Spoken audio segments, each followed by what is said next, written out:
Hello, everyone. Welcome. My name is Tina, and we are here today to do your monthly reading. This is for November 2024. So, before we dive into individual readings, I'm going to take care of some business. It's fun business. And then I have a collective message to put out there. So, First of all, if you have not yet visited my website, I invite you to do so. And the link is below in the video's description. If I remember, I'll try to put the link in the comments too, but I have to remember to do that. Um, and what you will find there is the options for some personal readings. And you should know that all of my personal readings are very affordable. I do that intentionally because I want to make them accessible. They're all by video, not live video. I record it, and that way you can also have something that you can look back on. So there's that. But also, you may not know, on my website, I also have a fun little store that has some cool stuff. And one of my newest items are my arm warmers. I've gotten a few people asking where I get my arm warmers. They're kind of my shtick on the channel, and I wasn't intending to sell them, but I am starting to do that now. So the thing that makes my arm warmers a little different is that they are more slim fitting. They're not bulky.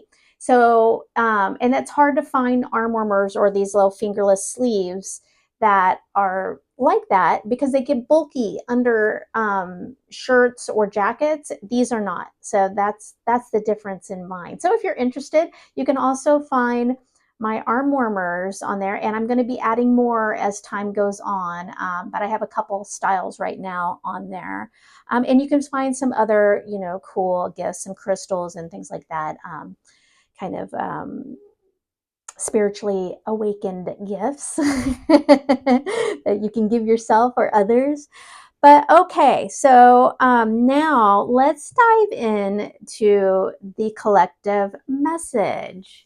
So this month, I really felt called to put out a message about nature and why it's so important to all of us right now.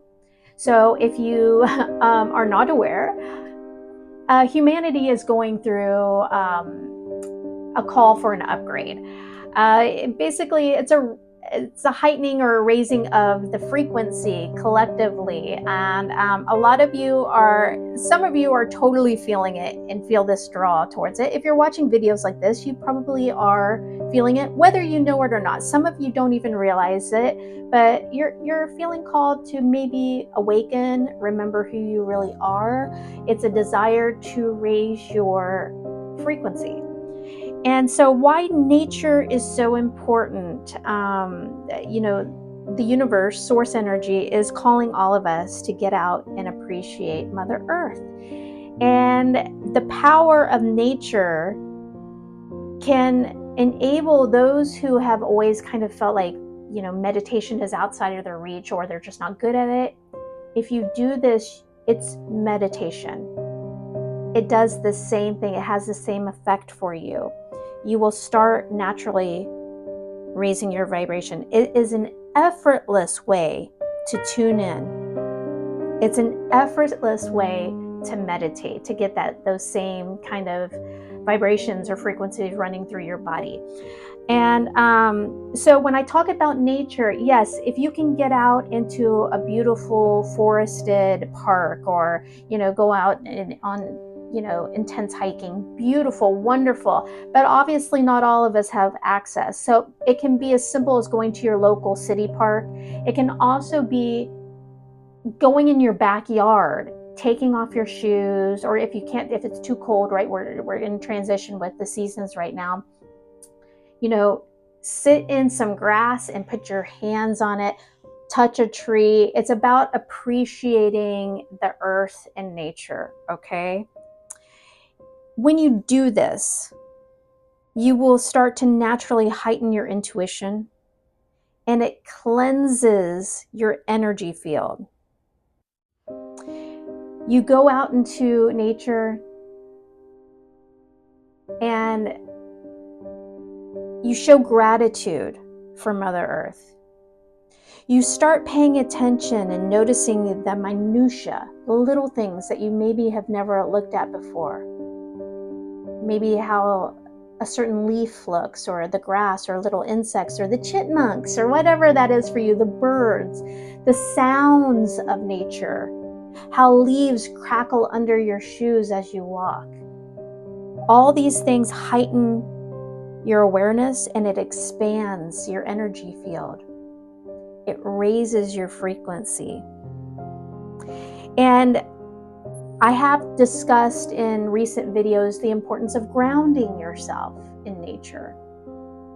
Grounding yourself, you actually touch the earth, or touch a tree, or sit on a boulder, and you envision yourself rooting yourself into the earth.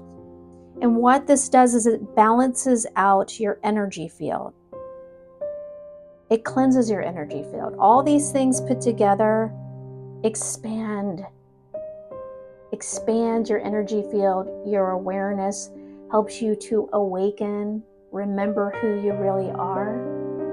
And when you do this, not only is it wonderful for you individually, but when I say your energy field is expanded, it touches everybody else that you come in contact with.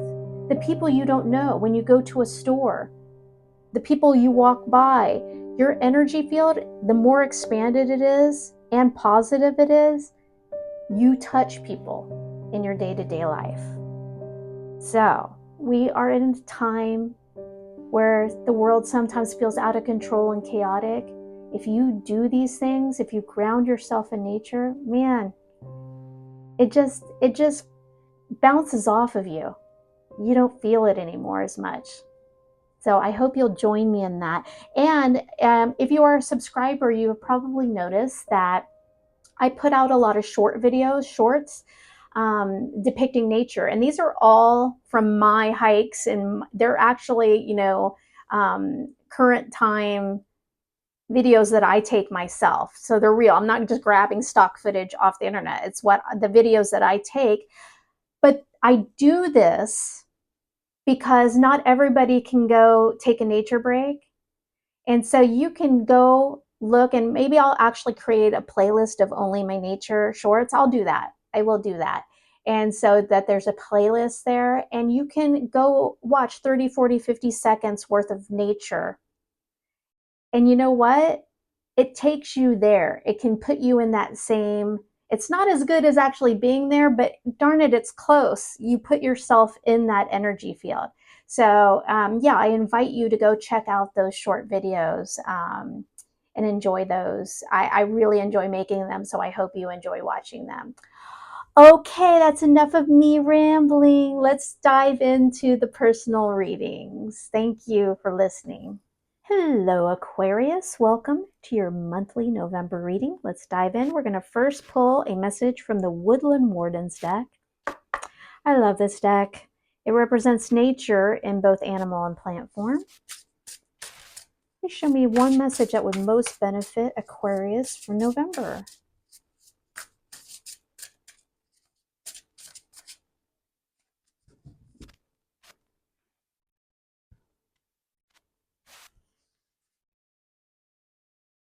The Martin and the Foxglove. Okay, so this card, the theme is mischief. Now the Martin it's a member of the weasel family, a very adorable little weasel, and they're known for being playful and a little mischievous. Folklore, talks of them like being little tricksters to like horses and other animals, but that they have a it's harmless and playful. And the foxglove is known to be a little hideaway for the fairies, the little elemental fairies. And the fairies are kind of known to be a little mischievous and playful themselves. So that's why we have this representation. But really, it's a call to not take life so seriously. Get into a little fun mischief as long as it doesn't hurt anybody. It's about kind of, I think it's really, to me, it calls to your inner child, and just, it's saying, don't take don't take everything so seriously and have some fun in life. I really enjoy getting that card for signs. It's lovely energy. Okay, Aquarius, let's dive into some tarot for November.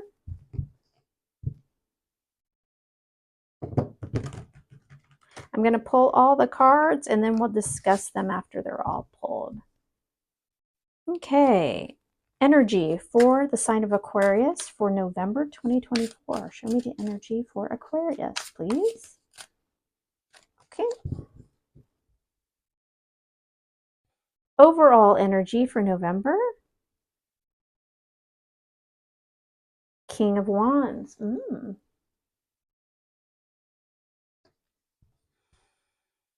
The recent past for Aquarius. Three of Pentacles. Okay. The central or core issue for the month. Four of Pentacles. Okay.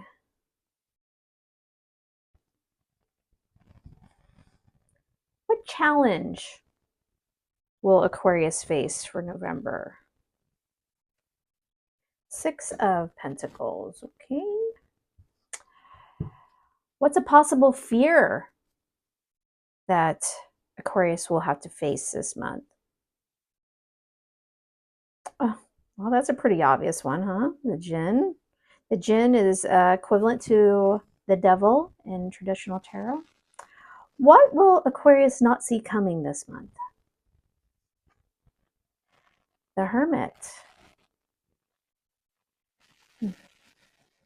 And what is the outcome for November for Aquarius? Knight of Pentacles. Nice. Okay. So, I think this falls right in line with maybe this little bit of a playful energy. Now, the King of Wands is not all fun and games, but the King of Wands has a sense of excitement, ambition.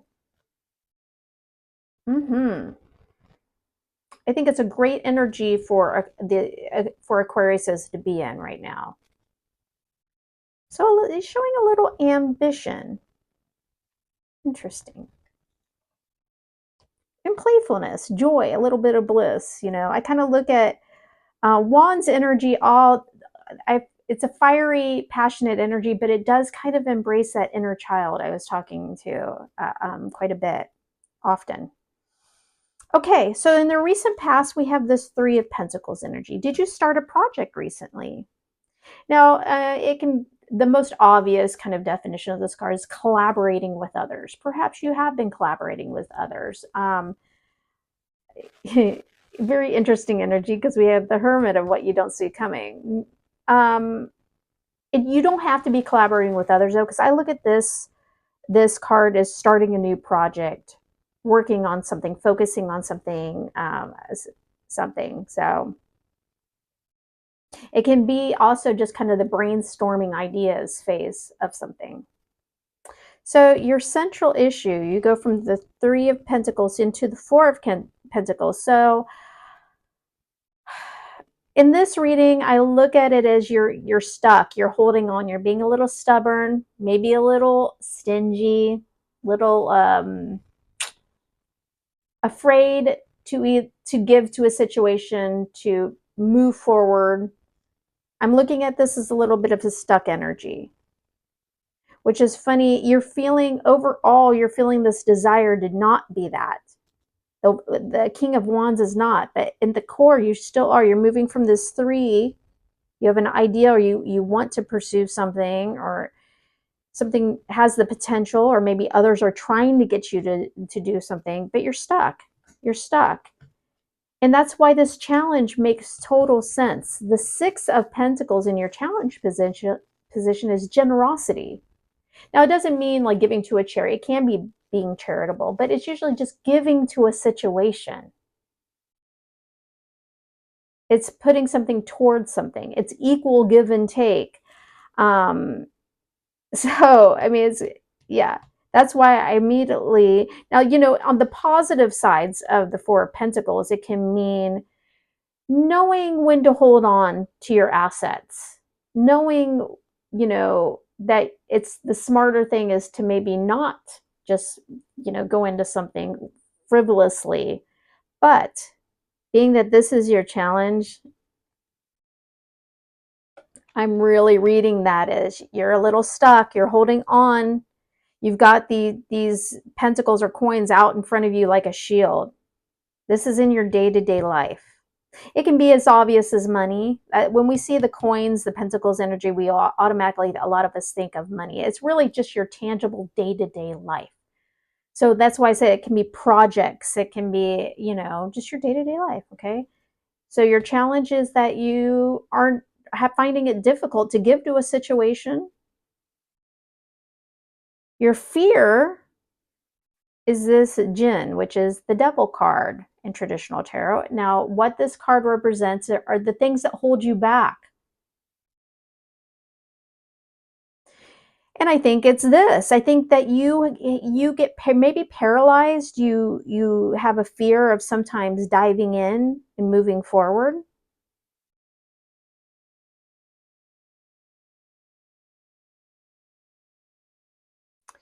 It's a habitual pattern. That's what the Jinn is some kind of habitual either thought pattern or just activity. It can be addictions and things like that, but I find it that's one of the lesser things that, I mean, it can absolutely be that, but usually when this comes out, it's more just it's usually how you think about things, how you view the world. It can be a relationship. It can most certainly be a relationship. It can be somebody, maybe a karmic relationship that you're not moving on from. It can be absolutely be that. This will be different for all of you.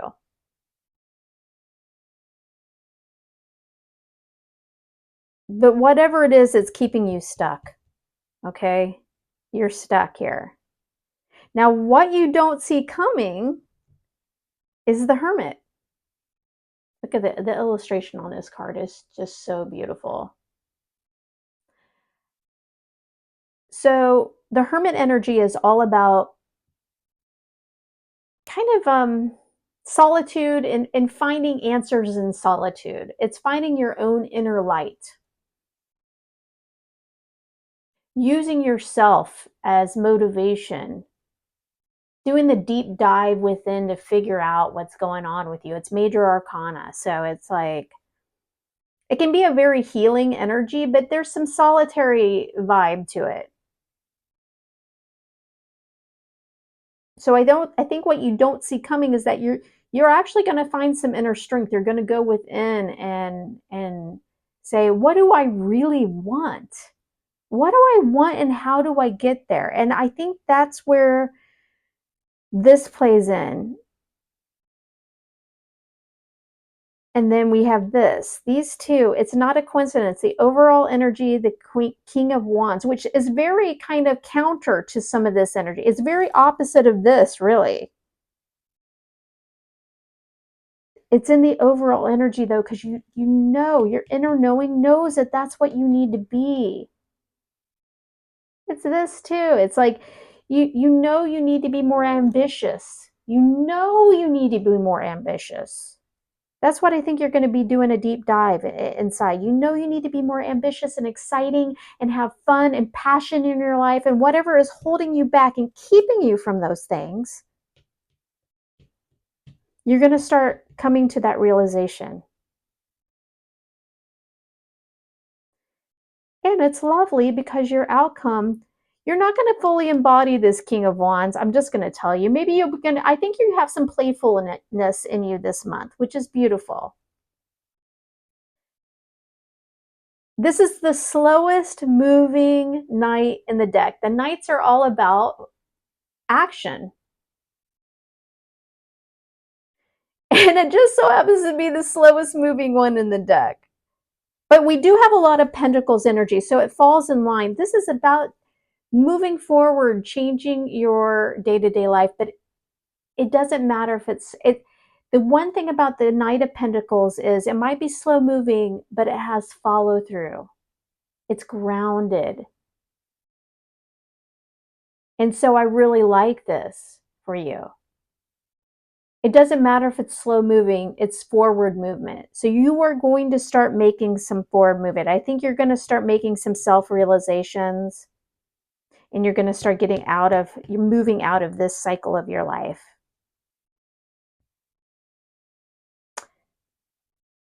Aquarius, I hope this was helpful.